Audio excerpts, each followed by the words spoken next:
Ooh, ooh, ooh. Check this out. We're back, and you're back, and we're here at the mailbag. We're dealing with the mail that comes here to the Dean Show. I'm your host, Yusuf Estes, and we've been talking about the subject of the Jews and Christians and their treatment in Islam. And what we find is in the Quran some words that are being misunderstood because of translations. Highly recommend to all of you to learn the Arabic language. If you learn the Arabic language, then people can't trick you anymore, and you'll know what it really says, okay? We have a website for that called ArabicInEnglish.com. ArabicInEnglish.com. You can use the English you already know to start learning something about Arabic. You'll feel a lot more comfortable. I know I do. Now let's come to the next subject. Somebody comes to us and they say, why does your book, meaning the Quran, why does your book say to kill all the Jews and Christians? Well, first of all, it doesn't say that. But still we reply back by saying, thank you for asking me about my religion. In Islam, we cannot lie. We have to tell the truth, and we have the proof to back up what we say. But sometimes people say things that are in the question is not true. So let's deal with this. What does it say in the Quran? Actually, we'll begin with the first instance of this in the Quran in chapter 2, called Surah Baqarah, the cow. Verse 190, telling us about fighting. And it says, you fight them where they fight you. But if they stop, you stop. Because otherwise you become the transgressor. Verily, Allah does not love the transgressors. Next verse, and kill them wherever you find them, and turn them out from where they turned you out. But again, it's reminding you, you have to stop if they stop. Now, let's deal with a couple of words here. Actually, in Arabic, it really doesn't say fight, and it really doesn't say kill. You know, it does and it doesn't. Let me explain why. The word fight, sometimes translated as slay, slaughter, and things like this, doesn't really work. Let me explain why. The word in Arabic doesn't change. It's from the same root. It's qitl or qital. The first instance, it's talking about engaging in mortal combat. That's why it uses a form of this word. It's not fight like put up your dukes or martial arts or something like that. No, it's the kind of fighting that can result in death. It is combat. So use combat here and you'll see how it makes sense. Combat them if they combat you. But if they stop, then you stop. Otherwise, you're the transgressor.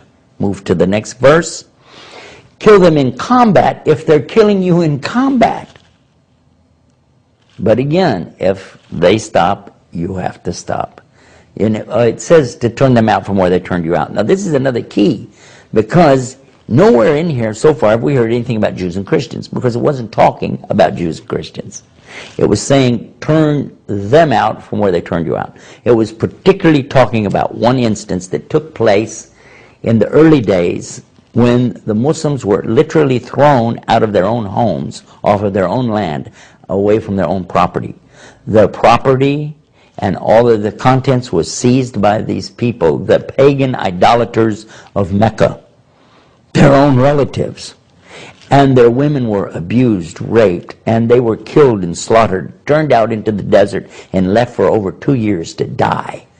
If it weren't for the soft hearts of a few folks, they would have all died. They migrated then to Medina, a faraway city.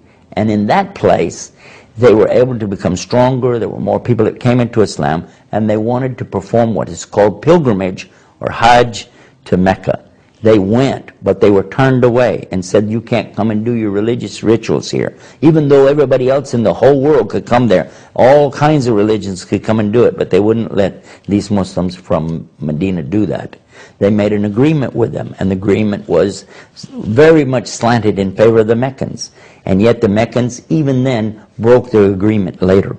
So the Muslims wanted to go, and they wanted to perform their holy pilgrimage or Hajj to Mecca. When they went, this time they were told by Allah in the Quran that if they engage in a fight against you, you can fight with them. Because one of the things about the pilgrimage they were worried about is, I can't fight. I'll be wearing 2 towels, and the rule is known that in the religions, all of the religions around there, when you're in the state of ihram or the state of pilgrimage, you're not allowed to fight. So these guys can come chop your head off, you can't do anything about it. But here comes the verse saying, no, no. If they fight you, then you can fight them back in combat. Even though you're wearing the 2 towels, you can still fight. You can carry your sword with you. Okay? Then, if they're killing you, even you can go to that extent. It continues, though, in the next verse after that, saying, but don't do this. Don't do this in the holy place. The holy place, or the sanctuary, unless they're doing that to you there in the sanctuary. And again, you can defend yourself. And this is what it's talking about. It also uses a word in Arabic, which is fitna. It says this qitl, this kind of combat and killing, is still not as bad as the fitna that's going to be caused if you don't do it. Because when people are killing you, this is a fitna. And you must respond back.